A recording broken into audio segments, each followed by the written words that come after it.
मैं वसीम साहब। मध्य प्रदेश विधानसभा चुनाव 2023 का हो चुका है संकनाट। चारों तरफ पार्टियां जो है अपने अपने पैर मध्य प्रदेश में पसारने की कर रही कोशिश। हाँ, और हमारे मध्य प्रदेश में अमरपाटन विधानसभा एक रोचक विधानसभा बनी हुई है, जहां हमेशा से जो गद्दावर नेता है उनका विधानसभा पर अधिकार रहा।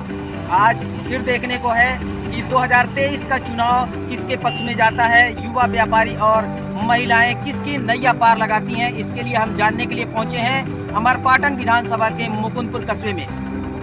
आप लोग अमरपाटन विधानसभा क्षेत्र के हैं, किन मुद्दों को लेकर आप लोग वोटिंग करेंगे?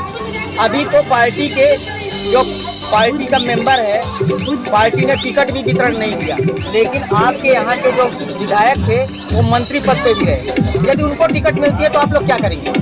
अगर राम खिलाफत जैसे कि मंत्री जी की बात आप जैसे बोल रहे हैं, वो इस बार तो कोई खास हमारे व्यक्तिगत गांव के लिए कोई खास कार्य किए नहीं है। इसके बाद भी जो कि उनकी पार्टी है, जो भाजपा पार्टी है, आदरणीय जो हमारे मध्य प्रदेश के मुख्यमंत्री जी हैं, उन्होंने हमारे व्यक्तिगत मध्य प्रदेश के लिए नहीं, हर गांव शहर सिटी हर क्षेत्र के लिए अच्छा कार्य किए हैं। इसलिए मैं बीजेपी जा रही हूँ। पिछले पंचवर्षीय जो था यहाँ पर विधायक भी बीजेपी के थे और मंत्री पद पे भी रहे, लेकिन विकास की कोई पृष्ठभूमि नहीं लिख पाए, लोगों का कहना है। तो आप पहली बार वोटिंग करेंगे, आप युवा हैं, तो आपके मन में क्या उठता है, कैसे वोटिंग करेंगे, क्या सोचकर वोटिंग करेंगे? क्या भी मैं फर्स्ट टाइम वोट कर रहा हूँ, तो मैं स्टूडेंट हूँ, मेरी दुकान भी है, मैं बिजनेस भी करता हूँ और पढ़ाई भी करता हूँ। तो एक ऐसा मोटिव है कि मतलब ऐसे आदमी को चुनना जो मेरे फ्यूचर के बारे में सोचे। मैं अपने मत के लिए वोट करूँगा, तो मेरा ऐसा सोचना है कि जो मेरे फ्यूचर के लिए सोचे या मेरे एज के बच्चों के फ्यूचर के लिए मैं ये सोच के वोटिंग करूँगा। तो यहाँ पर जो बातें आ रही हैं कि पार्टी संबंधित वोटिंग हो जाएगी, ऐसा कुछ है क्या? देखिए, पार्टी संबंधित में वोटिंग अगर जैसे मेन तो पॉइंट रहते हैं बीजेपी और कांग्रेस से तो राजेंद्र सिंह यादव भाई को टिकट मिलना ये तो कंफर्म हो गया है उनके हिसाब से। अब बीजेपी में मंथन चल रहा है। बीजेपी में ऐसा है कि हमारे भी राम खिलाफत पटेल जी इतनी बार चुनाव जीता उन्होंने, लेकिन मुकुंदपुर के आसपास के क्षेत्रों के लिए, अमरपाटन क्षेत्र के लिए उन्होंने कुछ काम नहीं किया। वो एक जातिगत करके काम करते हैं, जैसे अपने समाज के लोगों का वो उपकार कर देते हैं, बाकी ओबीसी एसटी एससी वाले ग्रुप किसी के लिए कुछ नहीं करते हैं। आते हैं चले जाते हैं, किसी को पता भी नहीं चलता, और उनके पास समस्याएं लेके जाओ तो उसका निवारण भी नहीं करते। बीजेपी पार्टी तो ये आवाज उठा रही है कि यहाँ पर पहले जब कांग्रेस की सरकार थी तो यहाँ की परिस्थितियाँ और भी दयनीय थी, ऐसा क्या? नहीं है, बिल्कुल नहीं। जब मुकुंदपुर की परिस्थितियाँ या फिर हमारे अमरपाटन क्षेत्र की परिस्थितियाँ काफ़ी सुधार था, लेकिन जब से इन्होंने भी 5 साल अभी राज किया, इसके पहले भी उन्होंने क्या कर चुके हैं, शासन कर चुका उन्होंने। तो हमारे मुकुंदपुर में इसके पहले कांग्रेस की सरकार थी, तब हमें हॉस्पिटल भी मिला। अब हम लोग मांग कर रहे हैं कि स्टेडियम तो मिल भी नहीं पा रहा है, जबकि बीजेपी से हमारे यहाँ विधायक भी हैं और उन्हीं की सरकार भी मध्य प्रदेश में बल्कि पूरे केंद्र में है। आप युवा हैं, ये बताइए कि लाडली बहना योजना का क्या प्रभाव बनेगा क्षेत्र में? नहीं, बिल्कुल नहीं बनेगा। चुनाव है मध्य प्रदेश में, बड़ा ही रोचक है, और साथ में अमरपाटन विधानसभा जो है वो बहुत ही रोचक बनी हुई है। यहाँ पर विकास के मुद्दे भी हैं, तो कहीं पर ये बताया जा रहा है, कांग्रेस पार्टी कह रही है कि कोई विकास क्षेत्र में नहीं हुआ। तो आप ये बताइए कि अमरपाटन विधानसभा में किसकी सरकार बनेगी, कौन पार्टी जीतेगी, कौन यहाँ पर प्रतिनिधित्व करेगा? ये तो चुनाव के बाद ही पता चल सकता है कि कौन जीतता है। आप लोग व्यापारी हैं, किस मुद्दे पर वोट करेंगे? हम लोग तो विकास को देखेंगे। क्या आपके क्षेत्र में विकास हुआ? हमारे मुकुंदपुर में तो कोई विकास नहीं। तो जब विकास नहीं हुआ तो कौन सा मुद्दा लेंगे, किस पर वोटिंग करेंगे? वो तो समय आने पे पता चलेगा।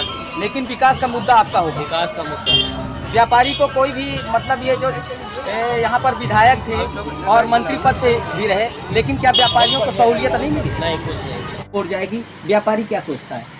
विकास के मुद्दे पर जाएगा, उसको कोई शक ही नहीं। तो आपके क्षेत्र में विकास हुआ है?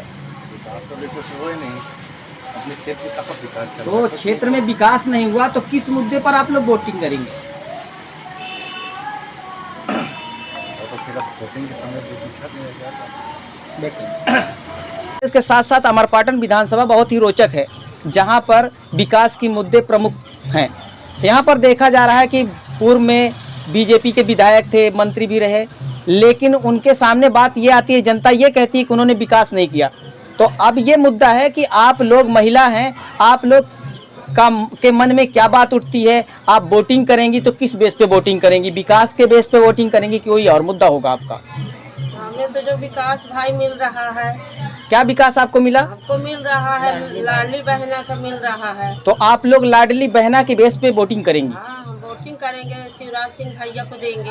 अच्छा, शिवराज सिंह बांधने को दिए हैं जी। और पैसा भी मिल रहा है। तो सभी महिलाएं क्या इसी मुद्दे पर वोटिंग करेंगी? जी करेंगी, जो हम चाहेगा हम उन्हीं को देंगे भाई। अच्छा, आपका नाम क्या है? हमारा नाम श्रीकली से। देखिए, सबसे पहले तो जैसे विकास देखा जाए तो अपने क्षेत्र में भी विकास हुआ माननीय मंत्री जी के द्वारा।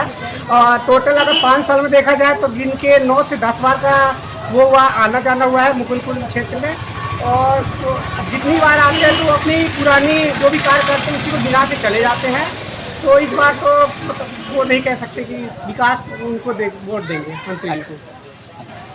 ये कि आपका क्षेत्र जो था, पिछले विधायक भी आपके बीजेपी से थे, मंत्री पद पे भी रहे, लेकिन लोगों का आरोप है कि यहाँ पर विकास नहीं हुआ। विकास का मुद्दा लेकर आप अगले चुनाव में वोटिंग करेंगे कि कोई और आपका के मन में भाव है? हम विकास को लेके ही वोटिंग कर पाएंगे कि जो हमारे क्षेत्र में विकास करेगा हम उसी को वोट कर तो पाएंगे। लोगों का आरोप भी तो है कि क्षेत्र में विकास नहीं हुआ। क्या विकास नहीं हुआ?